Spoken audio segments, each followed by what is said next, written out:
Hello, my name is Autumn Gressett, and I am your host for Mission Community Nutrition. We are all concerned about flus and viruses, but one of the things that we fail to think about is how what we eat can help boost our immune system. On today's episode, we will be providing insightful information about healthy choices that can provide immunity-boosting nutrition. We will be learning how to make an immunity-boosting bone broth, slow cooker chicken soup, healthy Thai green curry. Let's make our way virtually into the kitchen and get started. I say we jump right into it with our immunity-boosting bone broth. For this recipe, you will need 3 whole chickens. I'm using the roasted chickens today. You'll need some rough chopped onions, carrots, celery, and we're going to make a little bundle of herbs to go in our dish today. So this is a traditional bouquet garni. It's a French word, and it usually symbolizes that you're using fresh Italian parsley, bay leaves, and sage. But you can use whatever you like. A lot of times after the holidays we have some fresh herbs left over. This is a great way to not let those go to waste. So what we're going to do is we're going to start with our chicken. I like to buy the cold ones for this because they're a little bit cheaper and they're easy to deal with. Take all of the rubber bands or strings off of them, make sure they're ready to go. So you can do this a couple of ways. With the cold chicken, it's really easy to remove it with your hands, and what we're going to do is we're going to separate the meat from the bones. Now, a good thing that you can do, if you've ever wanted to know how to cut a turkey for Thanksgiving, you can start with this right here and with the boning knife, and you can practice. And you can start to figure out just exactly what you need to do to cut along and start removing meat. But for the purposes of this, we're going to rough chop all this meat later in another dish. So right now, I'm just going to remove it with my hands. I'm going to save all the meat and all the skin. I'm going to try and get as much meat off here as possible. But if I don't, it's all going into the stock, so it doesn't really matter. Put it in, go through the whole chicken just like that, saving the meat, saving the skin, taking the bones, putting them in the pot.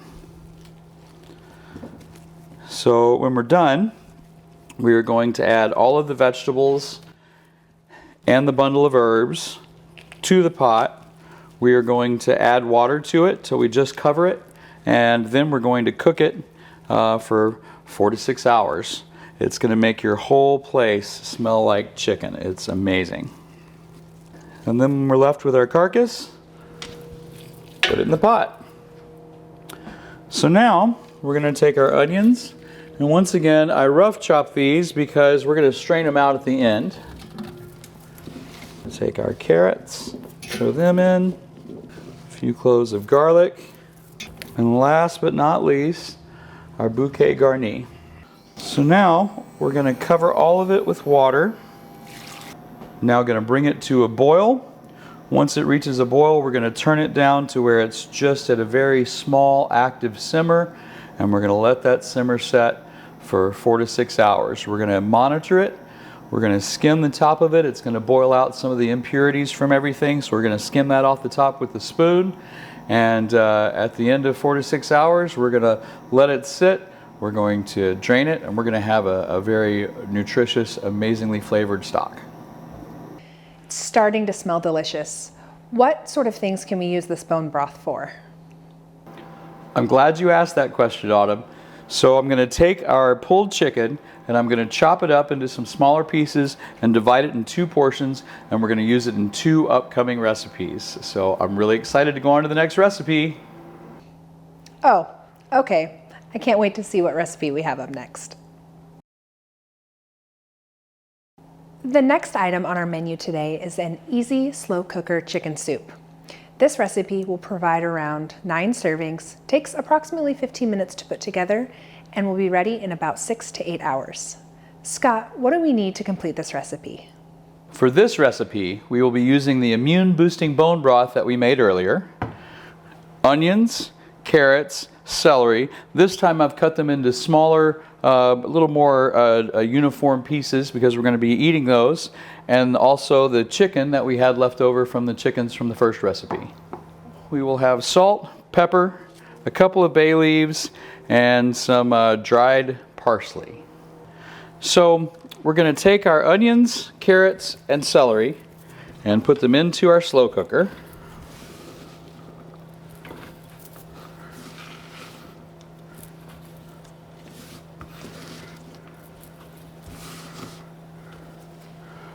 We're going to add our bone broth.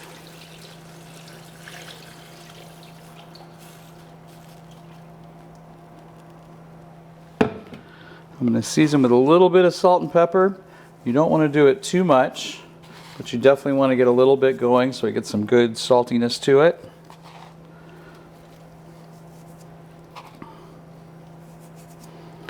And we're going to add our bay leaves. Now, bay leaves provide a wonderful flavor, but you have to remove them. Do not eat these. Now we're going to let it sit for about 6 to 8 hours. Scott, are you going to be adding the egg noodles from the recipe now, or is that something that should be done later? The egg noodles should be added closer to the end, along with the diced chicken. So you'll add both the egg noodles and the diced chicken, let it cook for about 45 more minutes until the noodles soften up. After the noodles are soft, ladle into a bowl, garnish with some chopped parsley, and enjoy. This recipe has a lot of ingredients, some of which you may have never used before. But please don't feel intimidated. This is going to come together simply and easily and be a wonderfully nutritious dish. We're going to start today with some good high quality oil. Today we're using safflower and avocado. Most of the time I use coconut oil for this dish. I have chopped fresh broccoli, chopped red bell pepper, baby bok choy, sliced mushrooms, sliced yams. You can also use sweet potatoes, chopped green onion. We have Korean eggplant, fresh Thai basil. We're going to be using fresh garlic, fresh ginger, fresh turmeric, green curry paste, fresh organic miso, and we're going to finish it off with some coconut milk. So the first thing you'll want to do is make sure all your vegetables are chopped and prepped and ready to go. I'm going to start with some really good quality oil.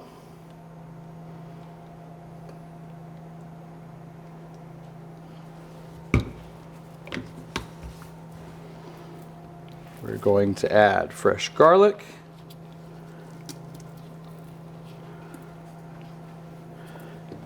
We're going to add fresh ginger. Now I'm not paying a lot of attention to how much I'm putting in, because one thing with ginger and garlic and onions is once you cook it and the flavor that you think of as being so pronounced, it really becomes fairly soft. So you can use a decent amount and not worry about it. There's turmeric as well. And then we're going to add this green curry paste. Now the green curry paste has an amount of spice already in it, so we're not going to add any additional spice to this dish because this should take care of it. And unfortunately, there's an amount of spice that you can't take away because you really need this. However, in the end of this dish, when we add the coconut milk, it really kind of smooths the flavor out in it just a little bit. And you don't really notice that it's this really powerful spicy dish.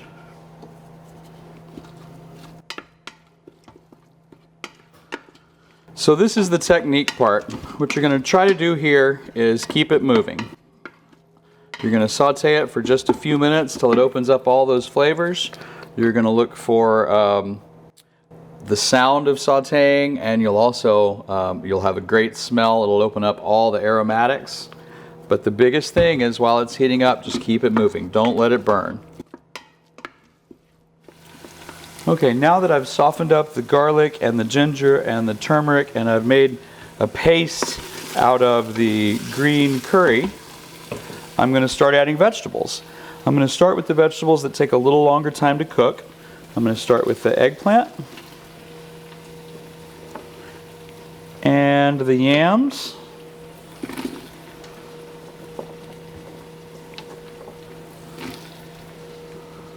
followed by the mushrooms and the bell pepper. I'm going to stir them all up, and I'm going to coat them really, really good with the paste that we made from the garlic and the ginger and the turmeric. I'm going to get these vegetables to start sweating a little bit so it starts releasing some of the vegetable's own natural juices. Let that sit for a couple of minutes. Then I'm going to come back and add the rest of my vegetables. And we're going to let all these vegetables sit for about 10 minutes. Stir them occasionally. And then we'll come back and add the coconut milk. As you can see, our vegetables have softened a little bit. Now we are ready to add our coconut milk.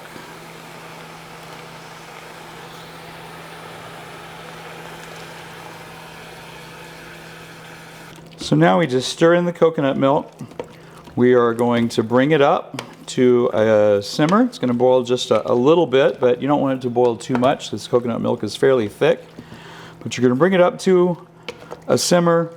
We're going to let it simmer for about 10 minutes, and then basically you're done. We're going to finish the dish with some Thai basil. Just add it in the top, and if you want to leave it as a vegetarian dish, you can serve it just like it is at that point. If you want to make it a chicken dish, we can take the other half of the chicken that we set aside earlier, and we can incorporate that into this dish. And basically at that point we just serve it over rice. Organic jasmine rice is my preference, but you can use any rice you have. Much simpler than I had anticipated. You mentioned that someone could include chicken in this dish if they wanted to. How would they prepare that if they would like to add chicken? So if you want to use raw chicken, what you would do is cut your chicken up. We would start with a pan, put a little oil in it.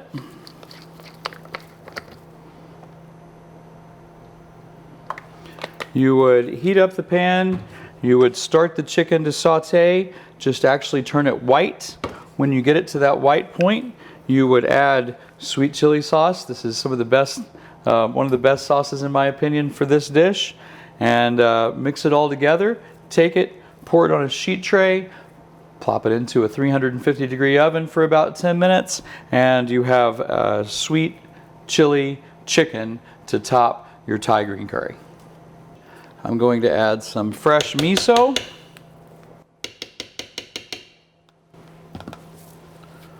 I'm going to take some fresh Thai basil leaves.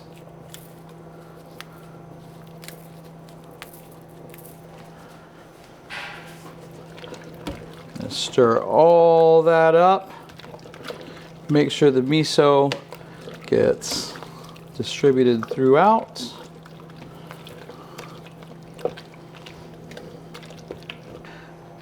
Then I'm going to take our curry, dish it up over rice.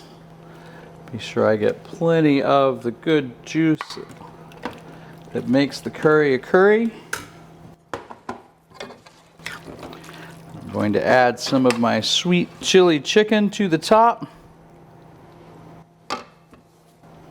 And here you go. Thank you, Scott. These are both delicious options that pack a ton of immunity boosting properties.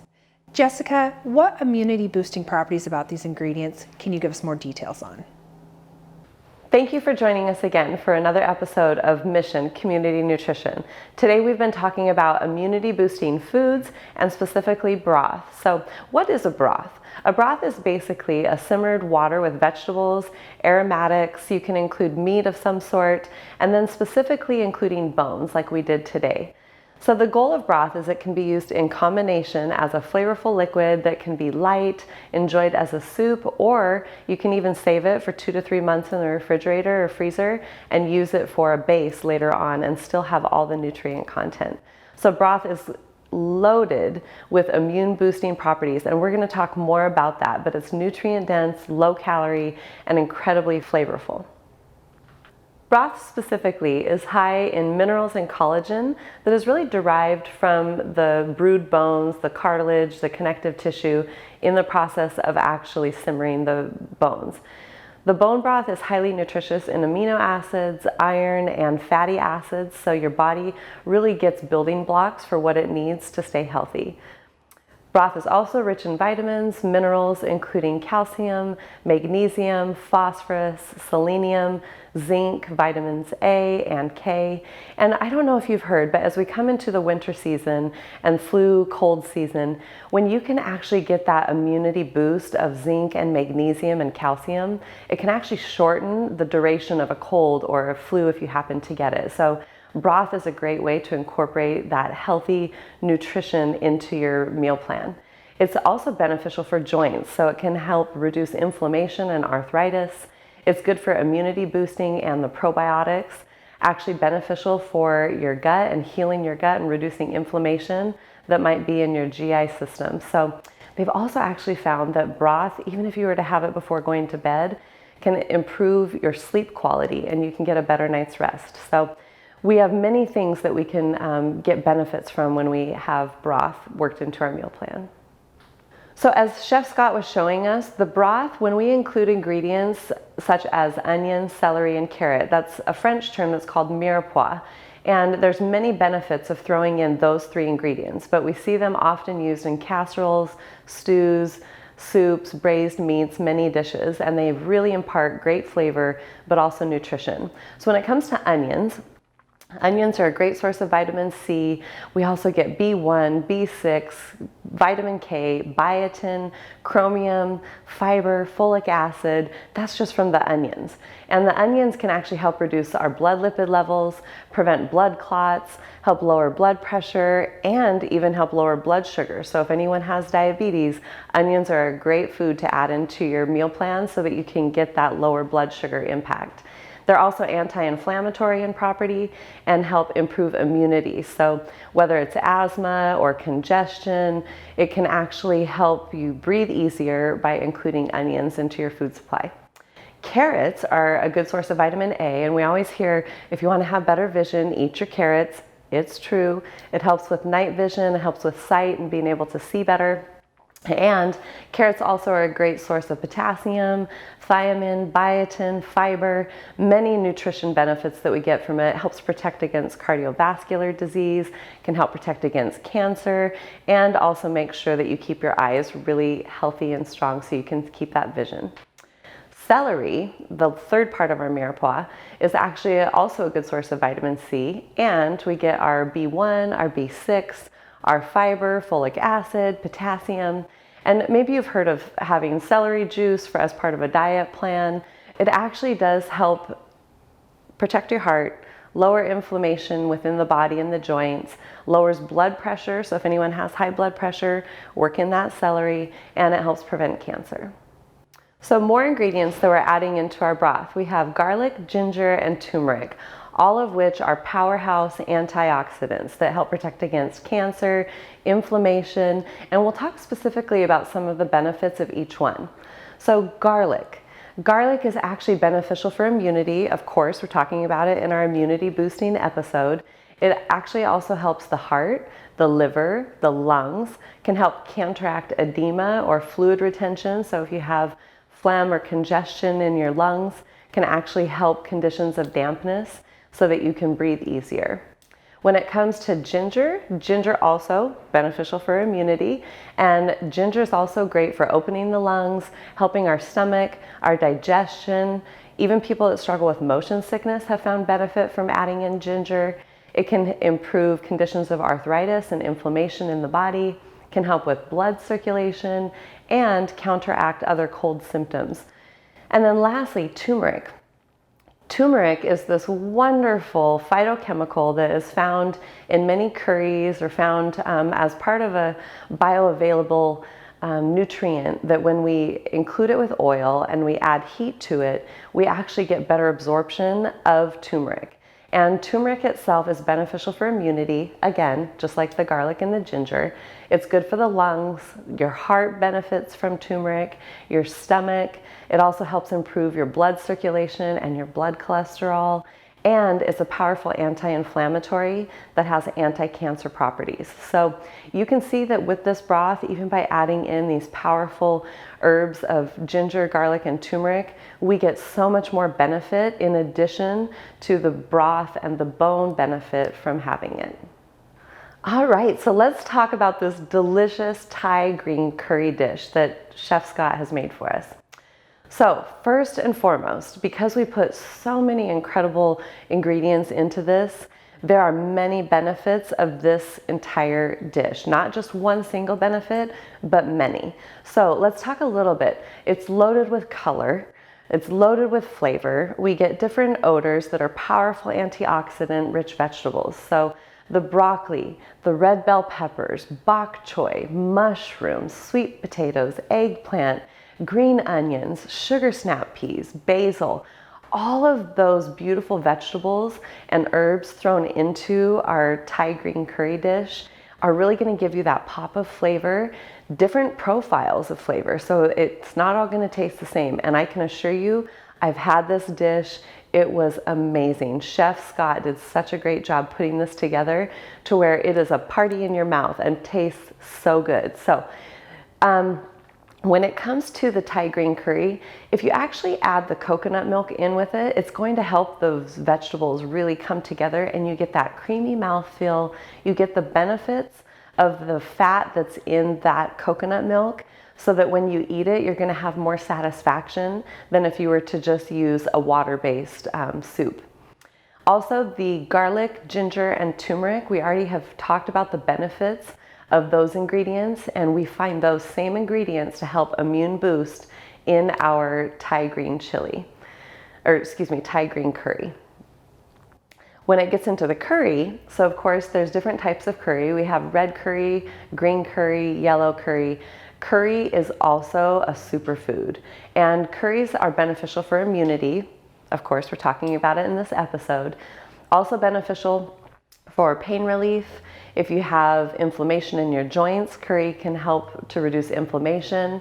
It's a powerful anti-inflammatory, good for heart health. It can be anti-cancer, antifungal, good for your brain health, antibacterial, helps lower your blood sugar levels, can improve your heart function. So really include your curries so that you can get the maximum benefit from adding that into your diet.